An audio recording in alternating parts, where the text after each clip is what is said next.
routine patrol, and they observed a woman with a handgun firing shots at a truck and a man. From what we know at this particular point, and this is all preliminary information, is that a repo man was in the process or had in the process of repossessing an individual's truck.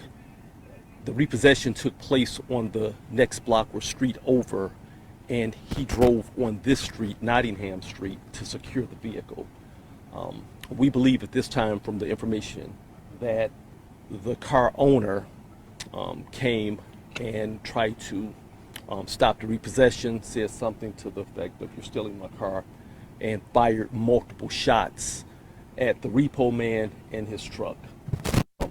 Our officers, like I said, on routine patrol, saw what was occurring, saw her firing shots, and at that point, our officers fired shots at the woman, subsequently striking her multiple times, non-life-threatening. So that's a condition that we describe as temporary serious, and so non-life-threatening.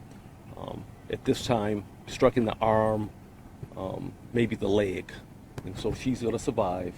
And I'm just happy to report that it could be a lot worse. I'm glad that our officers weren't injured. I'm glad the repo man wasn't injured. And of course, we'll be submitting a warrant request to the Wayne County prosecutor on this case. How often do we see this type of stuff happening? Well, since I've been chief, I haven't, we know that it happens across the country. And is being a repo individual, having that job is a dangerous occupation. But, a person should never resort to violence over property. And so life always over property. So I would just encourage folks to, it's Gun Violence Awareness Month.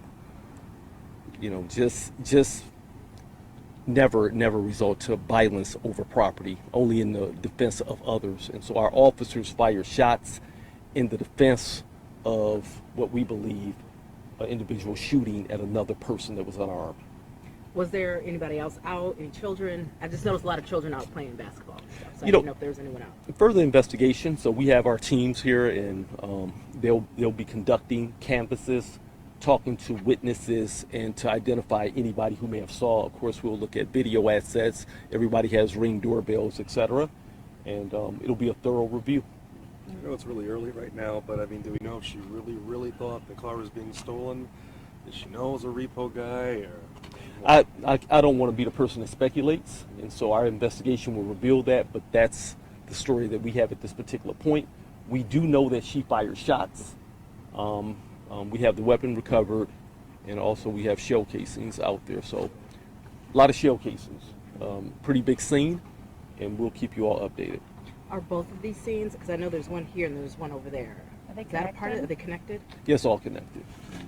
So it spans multiple blocks, So I'm going to let my detectives continue and finish their job, and I don't want to report anything or have to come back and walk something back. But it's very early in the investigation. But the good thing that I can report is no loss of life. Do we know the company, the repo company? I didn't even ask that. Anything else, just as you mentioned, it was, Gun Violence Awareness Month. What do you want folks to know after, seeing this story and seeing that this happens?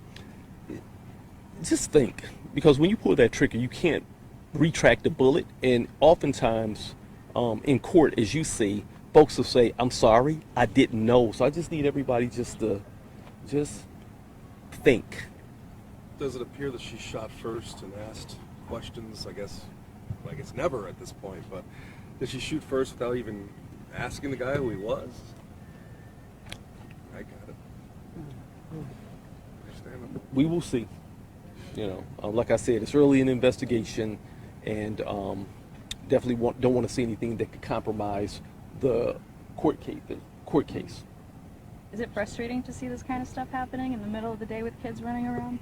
Anytime somebody chooses to pull a trigger, it's frustrating because, as you can see, multiple shots was fired, and it just puts our community in jeopardy.